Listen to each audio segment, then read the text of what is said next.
I think when we kind of started talking about this season a month ago, 3 weeks ago, I was feeling good about the Florida game. The more I started reading about this Florida team, don't feel great about the Florida game. Even though it's in Neyland. It is in Neyland. Yeah. I don't know. I don't know what to think about them. Because part of me is like, yeah, they lost a lot. And part of me is like... They gained a lot. Or kept a lot. And it's Florida. And it's Florida. And it's at the beginning of the season, which is not our strong suit. Right. And you'd think winning in 2016 kind of got you over that mental hurdle. But the way you lost in 17... And then the way you lost in 18. 18 was rough. And then you didn't play a great game in 19. Kind of tells me you didn't get over that mental hurdle at all. Yeah. The good thing about this game that I kind of looked at it from our perspective is we play a big game before this one. And they really don't. They don't. Play Eastern Washington, Kentucky, South Alabama before us. And it's their first away game. True. I understand what you're saying in terms of big game. I will argue that the Kentucky game is conference. Yeah, that's true. Kentucky's improving. I mean, Kentucky, depending on how the other SEC East teams do, Kentucky could be looking at I think 8-4 is probably their ceiling, but an 8-4 finish. I mean, they could finish. Yeah, they could finish fairly high. I mean, someone had them finishing over. I don't remember who it was, and it could be a stupidity. I'm sure. Had them finishing over Georgia in the East. Yeah. Okay. I agree. I'm just saying. I mean, someone said. No, I'm not blaming you. I'm just like, okay, you could make Kentucky to be a pretty decent football team, but putting them better than Georgia, yeah, I don't know about that. But looking at them a little bit, they return Kyle Trask, which is, he's one of the best, if not the best, returning quarterback in the SEC. I think he's got to be the best, which is kind of crazy because I've said this. And it's kind of by default. It is kind of by default. Yeah. Not that he had a good season. Almost 3,000 yards, 25 TDs, 7 interceptions in 2019. But, yeah, it is a little bit by default. I mean, you lost Joe Burrow, Tua. You lost Jake Fromm. Mm-hmm. That's really probably it in last year in the SEC. And you lost all those guys. Kyle Trask did kind of have he had a good season. But, I mean, most people are saying he's the best quarterback in the SEC, but almost everyone follows it up with what you just said, kind of by default. Yep. There's no one else really there to challenge him. Right. Yeah, and he did a great job of coming in for Felipe Franks, and we were talking about Kentucky. Felipe Franks had a leg injury in the Kentucky game, and that's when Kyle Trask took over. So I don't know. I don't really know. Like I said, I don't know what to think about it. They have Kyle Pitts coming back, who's one of the best tight ends in college football. They have Jacob Copeland, who almost went to Tennessee. He'll be a sophomore. And then Marco Wilson will be their top defensive back. Talking about who they lost most of their receiving corps. Freddie Swain, Tyree Cleveland, Van Jefferson, Jonathan Grenard, and Jabari Zuniga was their 2 pass rushers that they lost. They combined for 12.5 sacks last season. They lost C.J. Henderson in the first round of the draft, and then David Reese was their leading tackler. He's gone as well. Yeah, flipping back to offense, you talked about how they lost pretty much their entire receiving corps. Mm-hmm. But they lost almost all of their receiving yards outside of Kyle Pitts, outside of Pitts, and which he had, I think, almost 700 yards. So not that he was lacking production or anything, right? But you did lose a big chunk. Now there are plenty of weapons, Trevion Grimes, Kadarius Toney, that are expected to kind of fill those shoes and keep the ball rolling. And with the way Kyle Trask performed, I don't think that's impossible for them to fill those shoes. But you did lose a large chunk of production. You did lose Michael Pirine, who was one of the better running backs in the SEC last year. I think he had almost 1,000 yards last year, just short 700. I think just short of 700. Yeah. So you did lose that, but they get who's the transfer from Miami? Lorenzo Lingard, and then Damian Pierce, who rushed for almost 400 yards. Who's expected, again, another guy that's expected kind of just to fill those roles. And I think with Kyle Trask being a returner and being a solid returner, I think that's a possibility. You take some of that pressure off the run game and you allow guys to kind of just step in and fill those shoes. Now, I'm not saying that's a guaranteed. LaMichael Piron, I think, was a 3-year starter for Florida. Yeah, and they were like 13th in the SEC in rushing last year. They only averaged like 130 yards a game. Now they averaged almost 300, 315. Right, they passing. passed the ball more. But yeah, it seemed like that the run game was lacking, and then look at their receivers that they lost. That looks good, right? And then you mentioned the run game, how it wasn't phenomenal. That's also a lot on the offensive line. Yeah, they were one of the worst offensive lines in the SEC East. Now I think they returned everybody but 2, maybe. Or 1 or 2, and I think some of those guys that fill in are pretty highly rated guys. So it's like you expect that offensive line to improve. You expect that jump to happen. Hopefully it doesn't, because that makes it far more difficult for Kyle Trask, which is what you need. But I mean, they also have, and I said this, and I know it's a hot take, I feel like Emory Jones is just as talented, if not more talented, than Kyle Trask. I think they'll still split some snaps, and they'll try to utilize him. I don't know, like, what does Emory Jones think? Because I'm sure he wants to be the guy. Yeah. At what point is he just like, I'm leaving? I mean, I feel like he has to feel good about his chances if he didn't transfer this offseason. Yeah, because Kyle Trask, is he a senior? I think so. Okay. I mean, yeah, then you have probably 2 years, I guess. But still. Yeah. Because they're going to bringing in, they have the number 1 quarterback. Is it? Yeah, Del Rio's coming in. Yeah, he's a 4-star out of Grayson. So, I don't know. And especially with the way the college football world, with the way quarterbacks are, there's plenty of places to start. I got to imagine he feels decent about his chances of getting a start, of winning that job. Now, maybe he's just a guy that's going to grind out and try to fight adversity and do what he can, but just the way the quarterback situation work in college football now, I got to imagine he feels pretty good about his chances of getting significant playing time or winning the job, either one, or he would have left. Yeah. I mean, it's still another guy you have to prepare for. Yeah.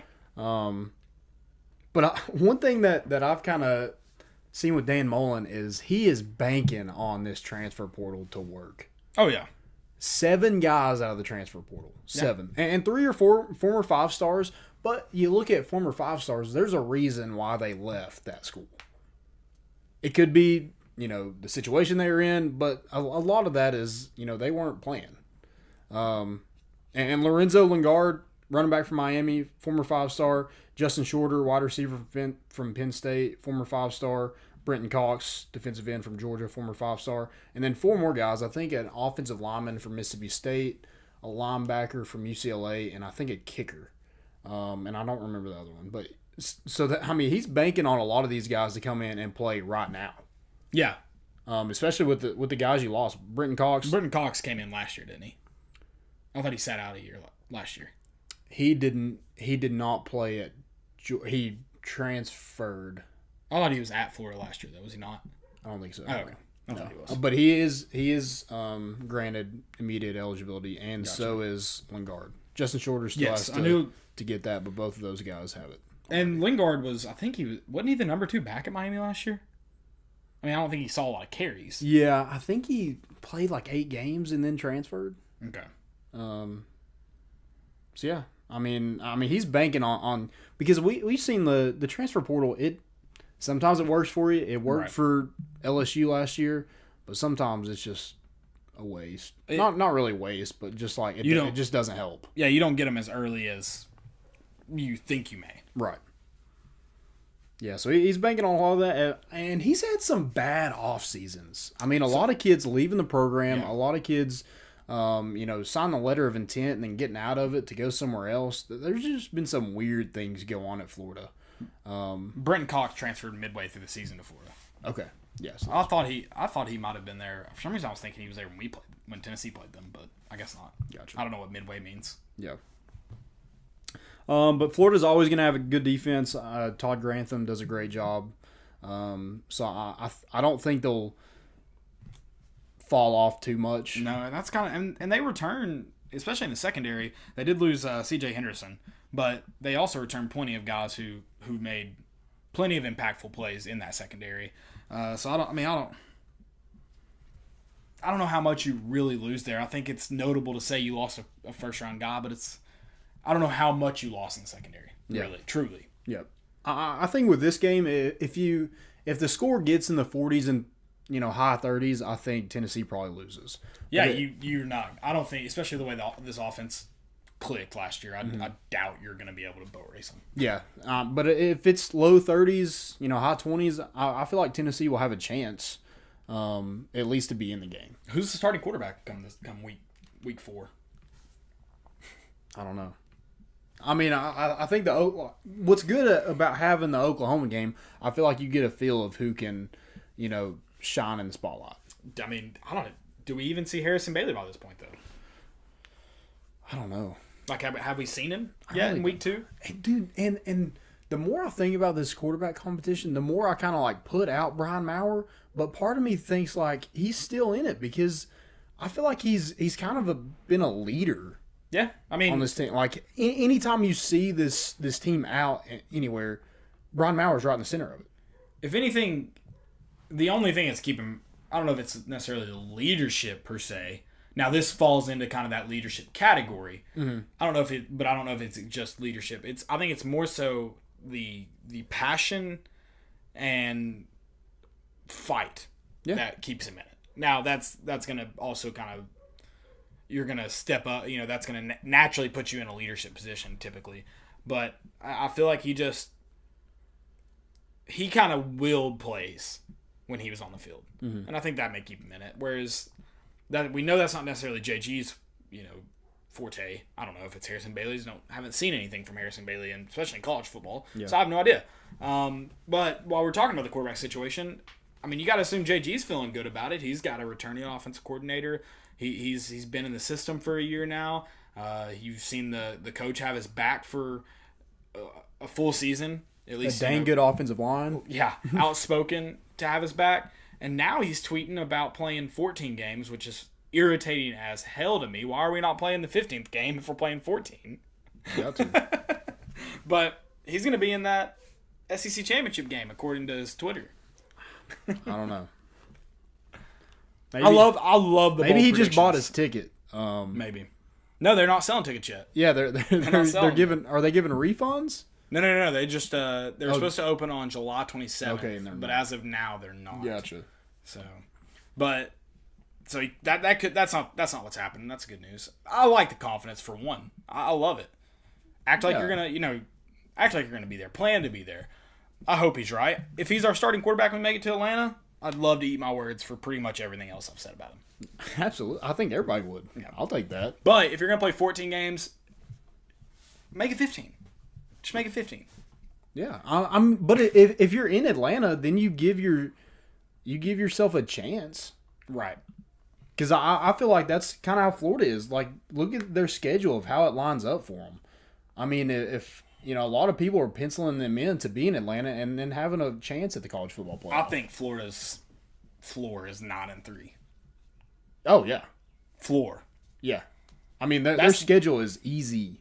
Yeah, because like your toughest games is a brand new LSU team at home, brand spanking new. There's not there. Jamar Chase is you have probably some receivers. Yeah, that's it. Georgia and Jacksonville, which that's going to be probably your most difficult game, but it's not a road game.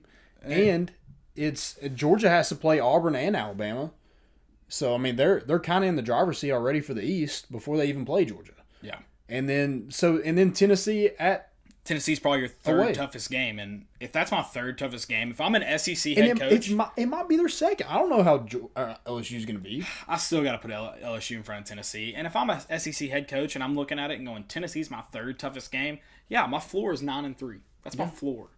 Yeah. My floor, I may be thinking my floor is 10-2. Yeah, I mean, look at their road games they have. It's Vanderbilt, Missouri. No, Missouri's at home. Vanderbilt. No, South Carolina's at home. Ole Miss. Are they playing every game at home this year? Pretty much. They play at Florida State. So their last, besides Florida State, the last game of the season, their last true road game, is Ole Miss, October 17th. No, I mean, they're looking at that Florida schedule. I'm not saying Tennessee's is ridiculously tough because I think this is kind of similar to last season where you looked at it and you go, you kind of get a gift in the West with playing Mississippi State. This year, that's Arkansas. Then you get now Oklahoma. That is a tough out-of-conference schedule or out-of-conference game. You get Georgia later in the year, which I like. I don't know if Missouri changes. The good news is if Missouri stays in that slot, you don't have to go play a cold game in Columbia. Yeah. I mean, that's the good news. Which this Missouri game's a home game, so that doesn't matter. So, I don't know. I mean, Florida's schedule is very, very favorable. I think the only games you could mark down as even probable losses are I'll give it Tennessee, Georgia, LSU, and I'll even give you Kentucky just because I think the way Kentucky's culture has changed. I think that makes that game, and it's your first conference game, it makes that game much, much more challenging. Yeah, I just have I know how bad Kentucky is when they come in Neyland Stadium. I think they're probably even worse in the Swamp. They almost won 2 years ago in the Swamp, and they left a receiver butt naked open. I do remember that. On a 2-point conversion or a goal line play. Yeah, that was trash. So they should have won. Mm-hmm. And then last year they probably win if I don't know if they win, but they probably don't. They had a chance. They had a chance, but that was probably because Cash Daniel was in there twisting Kyle Trask ankles. Yeah, it's true. But he apologized for it, bro. Yeah. What did he say to you? Something about sitting in your couch? I don't know. Yeah, your 10 seconds of fame. Yeah. Something like that. Yeah. Cash Daniels is the worst. He wanted to come to Tennessee so bad, and we didn't want him. Oh, we should have, though. No, I don't want him. Freaking Butch Jones. Butch Jones. Yeah, that's kind of all I got for Florida. I think it's... Florida's 3. I don't hate it. No, Florida's 3-0 coming into this game. Tennessee's got a chance to almost elevate themselves. What sucks is you can almost mark Alabama as a loss. And I'm just not willing to mark Georgia as a win right now. So you've got 2 SEC losses. You're talking about this. If you beat Florida, it could be Florida's only SEC loss. Yeah. Whereas, if you were better, I could almost say this is for a chance to go to the SEC title game. I don't think that's true. What if it's a tie? So what if... You do have to beat Florida to go to this game. So what if Tennessee beats Florida and then we lose to Georgia and Alabama? Georgia beats... No, that wouldn't work. Never mind. You're going Georgia beats... You're going Florida beats Georgia and Georgia beats Tennessee. And it's a 3-way tie. Yeah. I mean, I can look up what the tiebreakers are. Yeah, what would the tiebreaker be? Because... And they each have everybody has 2 losses. Yeah, would they go off East? Would they go off that record? Records of the tied teams within the division. So, yeah, so... Oh, so overall record. Or no, divisional record. Divisional record. Okay. So, we would have... Assuming Tennessee loses to Alabama and not an SEC East opponent, yes. Well, then... So, let's say Georgia loses to Auburn. Hold on a second. I'll pull up the tiebreaker. I'm pulling up the tiebreakers. Let's say Georgia loses to... So, everybody loses to their West opponent. So, okay. Florida loses to LSU. Okay. That'd be fun. And then it's records against the team within the division with the best overall divisional and non-divisional conference record.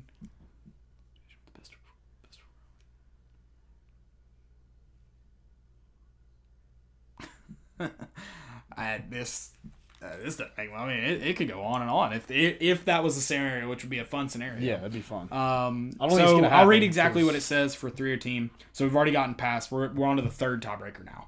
That would be records against the team within the division with the best overall divisional and non-divisional conference record and proceeding through the division. So I guess you would look at their wins over... In the West? It would already... So it would go to whoever was in 4th place in the division. So if... Assuming it... But I mean, everybody had to beat that person in that division. So it would go to complete record versus non-division teams. That would be the same. Complete record versus all common non-divisional teams. That would be the same. Okay, so then it'd pretty much go to who your rotating West opponent was. And their record? Yeah. So we'd be in. No, because Arkansas would probably be terrible. Okay, so I'm saying if we lose to Alabama, Georgia loses to Auburn, and Florida loses to LSU.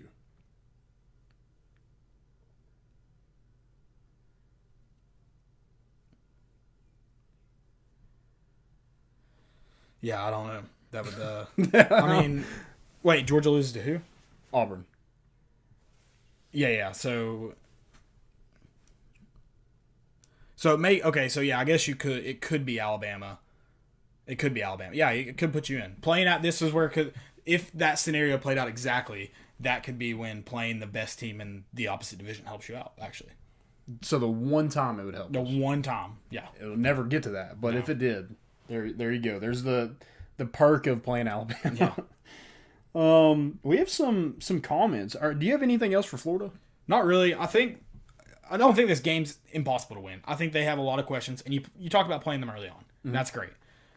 However, it's going to take an excellent. I think Tennessee has a ton of questions defensively, starting at the defensive line. That if you don't get pressure on Kyle Trask, I mean, we saw last year in his first start. It was right after Kentucky, right? Yeah, first start. What he could do with time. And the biggest question right now for Tennessee is, can you get pressure from the defensive line? So I think feel like that's the main question, and then obviously quarterback play. Yeah, I think you can't let them sit back there and pick you apart. You have to give your because the defensive backs made some plays Right. when we got pressure and when we threw him off his rhythm. But when he was dialed in, it was That's what makes me nervous is the front seven. Mm-hmm. I think there's just a ton of questions. Front seven, and then obviously the quarterback are the biggest questions, not only coming into the season but coming into these specific games. So. Do you remember when we were? I think we were at Kentucky and we were watching. We were at KS Bar and we were watching Vanderbilt and Florida play. Do you remember the score of that game? Vanderbilt had a chance in like the second quarter, didn't they? Like it looked close, didn't it? I thought it was. What game was close? And I was like, that's absurd to me. I don't know. I'd have to look at it. What week that was? It was 56-0 was the final score. Oh, okay. So maybe they were in it, but it was. There was some. That's game, There was some game. I think it was an SEC game. Maybe no. LSU and Alabama played that week. That's the game I remember watching. Okay. Right. Yeah, that game was probably on like a couple screens Yeah. off to the side. I remember watching LSU, but there was some absurd